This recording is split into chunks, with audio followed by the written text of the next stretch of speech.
ਗਿਆ ਨੇ ਹੁਣ ਗਿਆ ਨੇ ਇਹ ਆ ਪਿਆ ਨਹੀਂ ਥੱਲੇ ਮੁੰਦਰੀਆਂ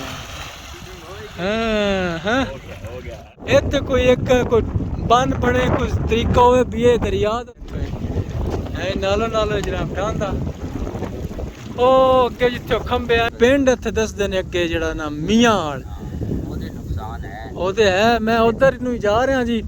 अस्सलाम वालेकुम हजूरे वाला मैं अब्दुल रऊफ फेरी वाला इस वक्त मौजूद हाँ दरियाए चनाब ते सियाल मोड़ का इलाका है सियाल मोड़ इंटरचेंज सियाल इंटरचेंज भी इसमें आखते हैं तो दरिया वेख रहे हो सूरत हाल तुसी पानी तो बहुत ज़्यादा है इतने अगे दसिया जाता है कि एक पूरा पिंड जड़ा ना एक लोग वो दरिया बुरद हो गया तो मैं निकलिया मैं क्या थानू जड़ा ना दरियाए चनाब की सूरत हाल तो आगाह करिए। मैं हूँ अगे जा रहा इस साइड से जिथे दसिया जाता लोग बई दरिया बुरद हो गया उस पासे तो नाल जेडे एरिया ने वो भी थानू विखावांगे कि पानी कितने कितना निकलिया तो की सूरत हाल है। अगर मैं जा पाया क्योंकि तो बदल वेखते हो फिर चढ़ा है तो काला शाह बदल चढ़ा है मैं थोड़ी देर इतने ही खलो के इंतज़ार करना वेखना ये ना हो ना मैं फिर अगे कच्चे राह ने अगे निकल जावा तो बारिश लग जाए तो फिर पिछे हटना या अगे जाना बड़ा मुश्किल हो जाना।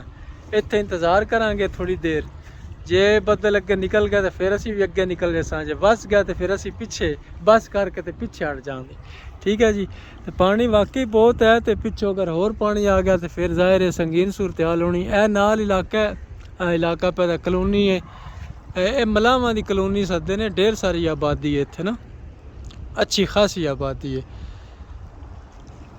मलावां दी ये मलावां दी कलोनी आखी जाती तो ठीक है अगे चलते हैं फिर अगली सूरत हाल थानू उत्थे जाके विखाने अल्लाह खैर करे बारिश का बहुत नमूना बनया हुंदा अल्लाह मेहरबानी फरमा। अच्छा ए तुसीं वेख रहे हो सो जनाब ए बंद बनाउण दी जेड़ा ना है कोशिश एक समझो कि पानी का रुख परां नूं कीता जाए ना ए हुण मैं उत्तों निकलिया पुल तो अगे थोड़ा आया तो ए सूरत हाल इत्थे नज़र आई है अगे तालबे हाल ना मैं थोनों सामने पिंड दे विखाना भी किन्ना करीब इस पिंड नूं बचाने वास्ते है कोशिश समझो ठीक है जी। पानी तुसीं गटुआं दे थल्ले वेख रहे हो सो उत्थे निशान बना इत्थे तक है सी अज पानी का मतलब है कि कुछ घटिया थोड़ा है पानी बदल है तो वेखते हो बहुत ज़्यादा चढ़ा है। मैं हुण पिंड दे नेड़े तालबे वाले दे नेड़े होके थोड़ा जिहा ना फिर तुहानूं विखाने दसदे हां क्योंकि जी इत्थे बारिश हो गई ना तो फिर बड़ा काम खराब हो सी। पानी इत्थे नाल लाई रखता ढाह जिन्हों असीं ढाह सद्दे नाल कट के दरिया विच पानी छड़दा रहिंदा नाल डेरे ने वेखदे हो ते अगे इत्थे दरिया बड़ा पर अगे है सी ते हुण लेकिन एक रुख थोड़ा चेंज होया वैसे थोड़े बंद बनाने नाल ना इस साइड तुसीं वेख रहे हो सो पानी पूरा ही है ओ अगे पानी दूर जड़ा ना ज़्यादा ते सामने पिंड है तालबे वाला पत्तन पुराना सब तो जड़ा कदीम इत्थे पिंड है समझो तालबे वाला उसका तुहानूं विजिट कराने नाल इस आदमी ने ढाह लाई है जी। मैं तो ना आख्या तो कुछ नहीं आ जाओ जी आ जाओ रास्ता है थोड़ा कुत्ता हो चिट्टा बड़ा खतरनाक है ए जी तालबे वाला आ सामने आ लो तालबे वाला वो बोर्ड लग गया तालबे वाले का ठीक है जी।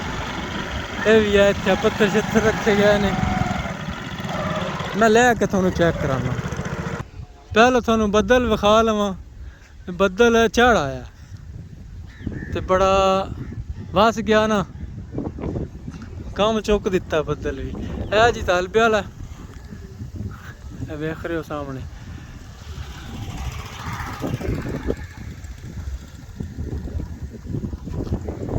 ए तकरीबन जी वो जी तुसीं अगे वेख रहे हो ना डिब्बियां जियां रेता जिहा उस तक है समझो पानी उस तो परा आई है सारी इत्थे फसल आई पट्ठे ते कमा ते मुंजी वगैरह बड़ा ढेर सारा हो रहा आ गया दरिया। ये भी होना कोई थोड़े नाल डक्के लाने की वजह नाल हो सकता क्यों सूर कोई फर्क बनया पानी का परा पानी टुरिया है ਇਹ ਹੁਣ ਜਿਹੜਾ ਹਾਲੀਆ ਪਾਣੀ ਆਇਆ ਹੈ, ਇਹਦੇ ਵਿੱਚ ਕੋਈ ਕੀ ਅੱਗੇ ਕੋਈ ਜ਼ਿਆਦਾ ਨੁਕਸਾਨ ਤੇ ਨਹੀਂ ਹੋਏ? ਨਹੀਂ ਕੋਈ ਨਹੀਂ ਹੈ ਇੱਕ ਪਿੰਡ ਇੱਥੇ ਦੱਸਦੇ ਨੇ ਅੱਗੇ ਜਿਹੜਾ ਨਾ ਮੀਆਂਵਾਲ, ਉਹਦੇ ਨੁਕਸਾਨ ਹੈ। ਉਹਦੇ ਹੈ, ਮੈਂ ਉਧਰ ਨੂੰ ਹੀ ਜਾ ਰਿਹਾ ਜੀ, ਤੇ ਭਾਈ ਹੋਰੀ ਦੱਸਦੇ ਪਏ ਨੇ ਮੀਆਂਵਾਲ ਨਾਲ ਵਾਕਈ ਨੁਕਸਾਨ ਹੋਇਆ। ਤੇ ਮੈਂ ਅੱਲਾ ਖੈਰ करे उत्तो माशाअल्लाह होना बदल मैंने जान देवे जाते मैं रहा, कोशिश तो मेरी है, हवा भी है तो बदल भी है।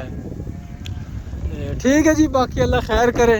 उत्थे तक चलते हैं ना तो फिर तुहानू कंडीशन विखाने उत्थों की भी की सूरत हाल है। ते फिलहाल तो इत्थे तक दी सूरत हाल है।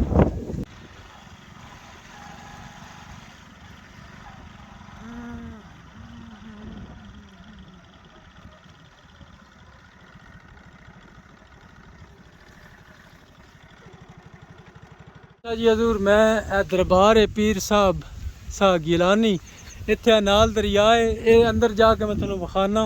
आ गड्डी मैं खड़ी की इत्थे, ते ए सामने दरिया है, इत्थे भी कंडीशन तुहानू चेक कराने जनाब। ये बारिश आ गई तो बरांडे थले खड़ा कर ली सा मोटरसाइकिल है, सैटिंग है।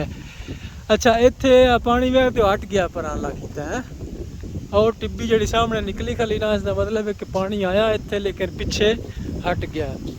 ए कमाद तुसी वेखदे पे उस कमाद जड़ा विचों गदला गदला ना मिट्टी जी मालूम होंदी, इस कमाद तक पानी उत्ते चढ़िया है, पानी हुण पिछे हटिया है। नाले बंद का भी कोई थोड़ा जिहा फर्क पै जांदा है, बंद भी पिछे बने है, पानी ए तक समझो अगे आया है, गिल्ली है जगह वेख उत्ते तक। ठीक है जी, हुण मैं जनाब अगे इंतजार दियां घड़ियां खत्म, वीडियो भी लंबी हो जानी, मुड़ साडे कोल टाइम भी थोड़ा हुंदा है। अगे जाना हुण नेड़े आ उत्थे जिहड़ा पिंड डुब्बिया मीआंवाल, उत्थे हुण तुहानू विखाने आ की सूरत हाल है। चलो उत्थे चलते हैं, ठीक है जी। अच्छा जी हजूरे वाला मैं पहुंच गया मीआंवाल जो इलाका दसिया उस इलाके च पहुंच गया। तुसीं वेख रहे हो उस दरिया नाल नाल ते ए मस्जिद आई, क्यों हजूर मस्जिद ही आई? हाँ तो ये जनाब इत्थों इट्टा शिट्टा कट के लैके जा रही, ते एक स्कूल भी आई। अच्छा ऐस तो एक है, अच्छा स्कूल आई जी, सरकारी स्कूल आई। इस तो 10 दिन 1 किलोमीटर जड़ा ना अगे स्कूल आई। ठीक है जी, ते ए जिथे मोटरसाइकिल वेख रहे हो ना, इस तो थोड़ा अगे बिजली वाले तुहानू खंबे नजर आ रहे हैं। इत्थे 300 घर आए, ये मीआंवाल आई ते हुण इत्थे ना निशान ही कोई नहीं जी, पता ही कोई नहीं भी इत्थे कोई आबादी आई कि नहीं। अल्लाह माफ करे जी। ए नाल एक डेरा इत्थों तक रात कोई नहीं दे जाना लग जमींदा नहीं वजींदा। अच्छा पैदल ही है जी, मोटरसाइकिल वाला अगे कोई नहीं नमूना। ते वेखदे हैं कोई जड़ा ना कोई निजाम बार सानू एग्जैक्ट लोकेशन जड़ी ना देने। इत्थे वाकई जी बड़ा नुकसान किया दरिया ने, अल्लाह माफ करे। सानू करीब तो दरिया विखाने जी किवें डाल आई ते किवें इत्थों ढांदा ते किवें विच लैके जांदा सारी जमीन। ढेर सारी जमीन इत्थों तकरीबन तुसीं आप अंदाज़ा ला लो ना, ऐस तो 1 किलोमीटर का एरिया भाई दसदा पिया स्कूल आई तो बिच लगा गया। अस्सलाम वालेकुम। अग्गा नेड़े होया भी डर लगता है, तो त्रेड़ा जड़ियां ना पईयां खड़ियां ने हुण इस भी बिच लग्गियां जाना इत्थों है नालों नालों जनाब ढांदा। ओ अगे जिथे खंबे हैं ना अगले 3 कट्टे खंबे थानू अगर नजर आ रहे होन, इत्थे लोग ऐसे जी पूरा 300 घर दसदे ने ऐसे तकरीबन एस्टिमेटेड, और सारा जी विच होने समझो दरिया दे विच चला गया। पानी वाला क्या हजूर घाटे हुण पिछे थोड़ा पानी, लेकिन वात भी इत्थों ते डाह मुसलसल आई है। ये तो नुकसान है और मजीद कर सी पानी ना आया तावी विच सट रहा जमीन सारी। तो इस वास्ते कोई नहीं कोई बंद शंद बनाने का या कोई ठल्ला गत्तन का कोई हुकूमत कोई आई गई कोई वेख्या, कोई शय नहीं आई यार। वैसे कितने अफसोस की गल है, ये जड़ा नुकसान हो गया पिंड पूरा पिंड रुड़ गया बिच ते किसी दे कंन ते जूं नहीं रही गया। अजीब गल है ना, है बस की आख सकते हैं असी कुछ आखिए तो फिर चुक लेना सन साई बहरहाल इत्थे बनता है, गौर बनता है। देखो सोचो, चलो एक पिंड का एक नुकसान हो गया, अगे भी ढेर सारी आबादी है, नहीं भी पिंड तो अगे सारी इतने ढेर सारे डेरे ने, ते एक डेरे तो तकरीबन 10-10 घर आबाद हैं एक जगह ते ढेर सारी जरखेज जमीन है जिसका नुकसान हो रहा है। कोशिश करो इतने कोई बन बने, कोई तरीका हो भी ये दरिया का थोड़ा जहा मुहार चेंज हो, जिमें पिछे मैं तुम्हें विखाया ना, पिछे हम काम कर रहे हैं, लेकिन अगे इतने ना निशान ही नहीं जिथे जरूरत है जी। इस पास कोई ना निशान ही नहीं जिथे मुसलसल कटाव है। पिछे हम तो त्रै जावा तो थानू मैं विखाया कि बंद शंद बना के ते रुख चेंज कर रहे हैं। जी यानी कि एक दिहाड़ फिगियां किलियां के हिसाब नाल इत्थों बिच जा रही जमीन ओ किटांदी।